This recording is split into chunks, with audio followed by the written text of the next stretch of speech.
Tell me, I mean, this was a story which played out in the public forum when it actually happened. But while you were shooting the movie, what was that one aspect of the story that truly, surprised you or took you aback? So I would like to take you back to the day that producer called me for this film. That was early 2021 in Jan. When Nikhil called me with the subject, I honestly was shocked to hear the details of this case.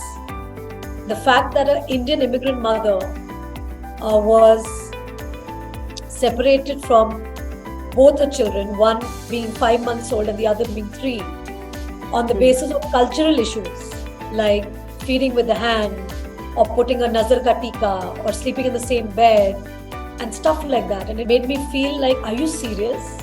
This can't be true.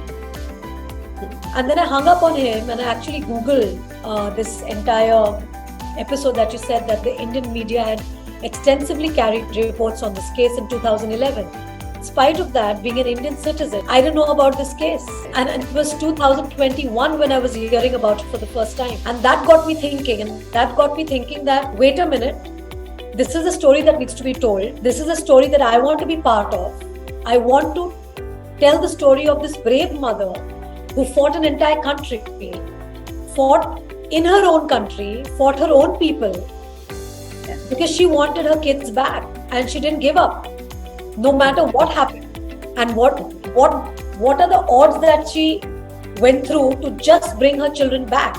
So I think there's that special thing about the movie, about the mother's journey, about the mother's struggle, the mother's love, I think are connected with in a very, very big way.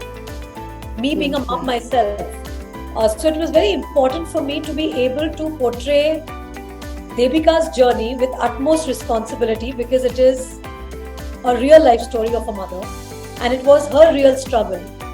And I had to be able to portray her emotions as close to what I thought a Bengali mom would go through. In all your interviews, Rani, you have mentioned how your identity as a Bengali mom has come into play.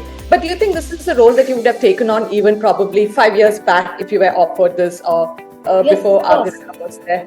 Yes, of course. Because a lot of my friends tease me that I became a mom when I was 3 years old. Because I had motherly instincts as I was 3 years old. Like I did Tararam Pam Pam when I was a single, ready to mingle person. So, and I played a mom of 2 that time as well. So I don't think that this is a film that I wouldn't have done if I was not a mom. I would do this film even then. Rani, all your movie choices are pretty hard-hitting and you have a tendency to immerse yourself completely into your role, be it Mardani, Hichki, your recent Bunty or Bubbly. But so what makes Rani Mukerji say yes to a role or a character? For me, it's very important that I connect with the central character that they're offering me.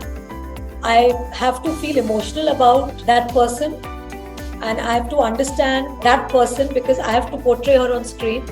And of course, the overall subject. Is it a film that I want to be part of? These 2 factors are very, very important for me.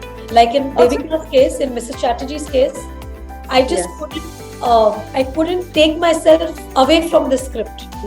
I was just so attached. In many ways, Mrs. Chatterjee versus Norway is also an ode to motherhood. It's about, of course, one woman's battle to get back what rightfully belongs to her. But as a mother yourself, do you feel this concept of motherhood is kind of, idealized where, a woman has to behave in a certain way, and if she kind of deviates in any way from what society expects from her, then she is seen as an aberration? Is that what went wrong in her case? I think there is so much of judgment. Forget the outside world towards a mother. I feel mothers are judged by their own mothers.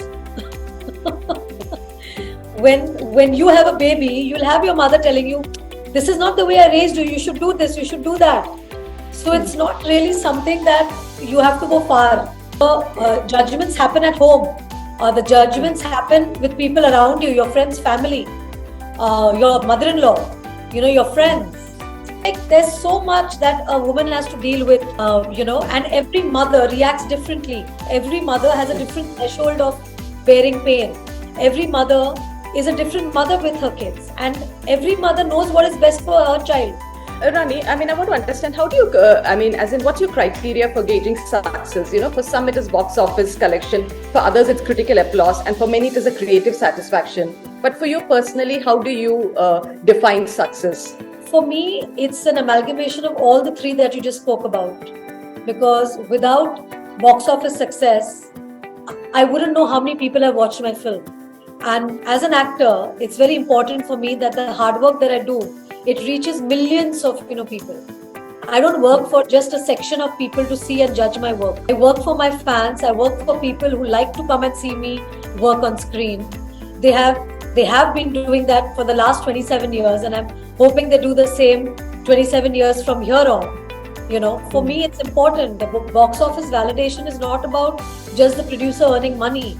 Box office validation is also about the number of people going to watch your film, and that's how you raise awareness. The more the people, the better it is for an artist, that you've been seen, you've been heard by so many more.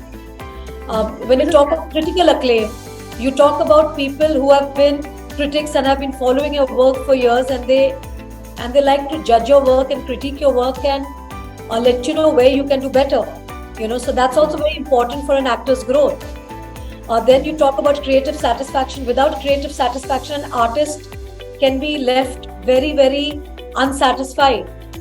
So it has to be a combination of all of these things. Mm-hmm. And do you read reviews? What's your process like? Because Mrs. Chatterjee is already, have been watched by many people. So how do you react to that? And are you able to roll with whatever comments come in at this stage of your career? Luckily for me, at the time that I was doing so many films, before social media and before things that we could read on the phone, we used to get to know from a collective response that we got from the media about what the audience felt for a film. Like, we had to go to the theatre to understand what is the pulse of the audience. Now, thanks to Twitter, thanks to social media, thanks to things, the audiences are also saying what they feel. So it's easier to gauge what an audience is feeling for your work or for your film. And it's an immediate reaction that we get. So it's not a delayed understanding of what an audience really thought about your film. And it's just not the critics. And then you suddenly understand that, okay, this critic is being a little too critical. Or this critic is maybe really seeing the film like an audience, or this critic is not really seeing the film as an audience, because the audience's opinion, and there's a huge gap between a critic and an audience's reaction. Mm-hmm. So now it's easier to gauge. Okay. Thank you so much, Rani. Thank you. Thank you.